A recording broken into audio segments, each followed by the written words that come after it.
Assalamualaikum warahmatullahi wabarakatuh. Saya perwakilan dari kelompok 4 akan menjelaskan tentang algoritma netral network. Algoritma netral network serangkai prosedur atau langkah-langkah yang digunakan untuk menyelesaikan masalah yang berkaitan dengan jaringan atau graph. Algoritma ini sering digunakan dalam berbagai aplikasi termasuk optimalisasi jalur, routing, analisis jaringan sosial, dan desain jaringan komputer. Beberapa contoh umum algoritma netral network meliputi algoritma Dijkstra, digunakan untuk menemukan jalur terpendek dari satu titik ke titik yang lain. Dalam graph berbobot yang tidak memiliki bobot negatif, algoritma Foley-House digunakan untuk menemukan jalur terpendek antara semua pasangan titik. Dalam graph berbobot, algoritma Prime-Bruckner.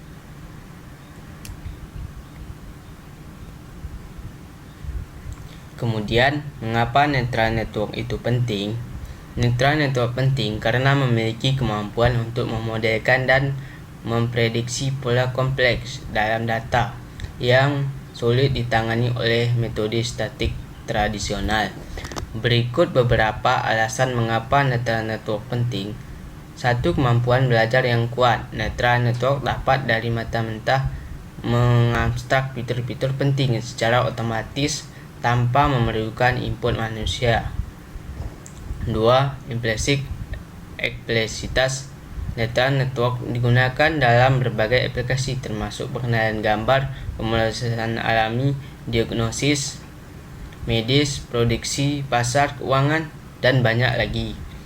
Penanganan data yang besar. Netral network mampu menangani dan memproses sejumlah data besar yang menjadi semakin penting dalam area big data.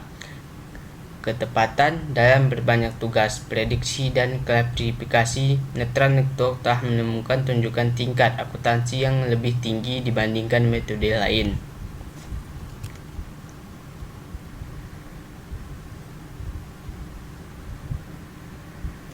Kemudian, kegunaan netral network. Netral network memiliki berbagai kegunaan yang luas di berbagai bidang. Berikut ini adalah beberapa penggunaan utama netral network. Pengenalan gambar dan video.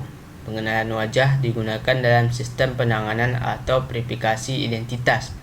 Deteksi objek digunakan dalam aplikasi seperti mobil otonom atau mengidentifikasi objek di jalan. Pemrosesan bahasa alami (NLP) terjemahan bahasa digunakan oleh layanan seperti Google Translate.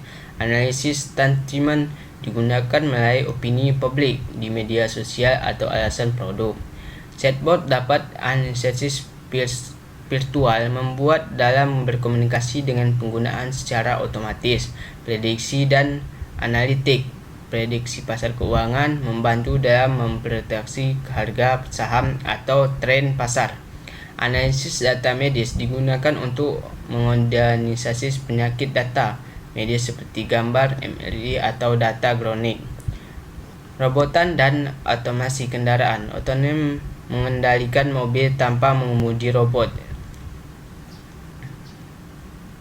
Intrusive management proses berfaktur permainan dalam dalam permainan meningkatkan kecerdasan karakter dalam bermain video, pembuatan konten, menghasilkan musik, seni, atau teks secara otomatis. Kemudian, HEP adalah prinsip pembelajaran yang didasarkan pada gagasan bahwa kemanjuran sinaptik atau kekuatan meningkatan antara neuron bekerja sama sering meringkas berbagai sel menyala bersama. Asal diusulkan oleh Donald Hebb pada tahun 1949 dalam bukunya The Organization of Social Organisms. Jika neuron A berulang kali dan terus-menerus menembakkan neuron B, sinapsis antar neuron akan menjadi lebih kuat. Secara sistematis dapat menghasilkan berbagai aturan pembaruan untuk bobot sinaptik W, delta W, eta, codon H, Y, di mana eta adalah kecepatan pembelajaran, Y adalah membuat dari neuron A, dan Y merupakan keluaran dari neuron B. Kemudian perseptron. Perseptron adalah jenis neuron pembuatan atau bentuk paling sederhana dari jaringan saraf. Ini adalah verifikasi biner, menentukan faktor masukan nilai keluaran 0 atau 1. Mekanisme ini menghitung jumlah tertimbang dari sinyal memasukkan, penerapan ambang batas, dan menghasilkan keluaran. Jika jumlah tertimbang berada di atas ambang batas kecepatan pengeluaran 1, jika tidak dihasilkan dengan 0, aturan pelatihan neuron melibatkan penyesuaian bobot berdasarkan kesalahan prediksi. Delta W min 1 atau delta D Y X atau I, di mana delta W adalah perubahan dalam bobot masukan, X, I atau eta adalah kecepatan pembelajaran, D adalah keluaran dari penginginan, dan Y adalah pengeluaran aktual.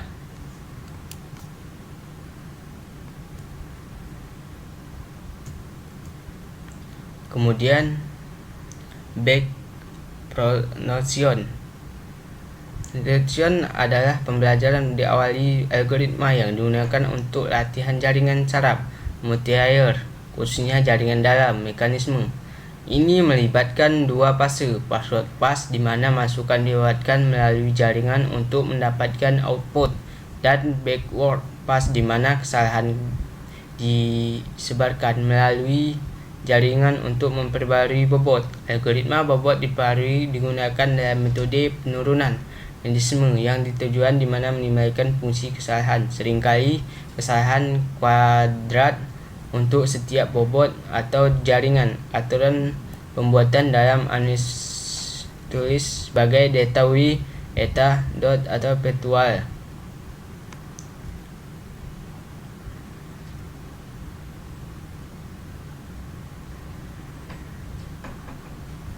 Dan kemudian kesimpulannya.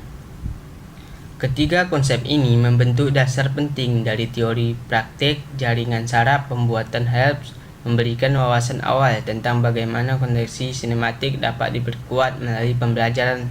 Perceptron memperkenalkan struktur dasar dan prinsip pembelajaran untuk jaringan saraf sederhana, dan backpropagation kemudian pelatihan jaringan saraf yang lebih dalam dan lebih kompleks, yang merupakan kunci bagi kemajuan besar dalam mencerdaskan buatan dan membelajar mesin modern.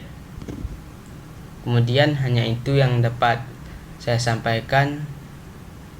Assalamualaikum warahmatullahi wabarakatuh.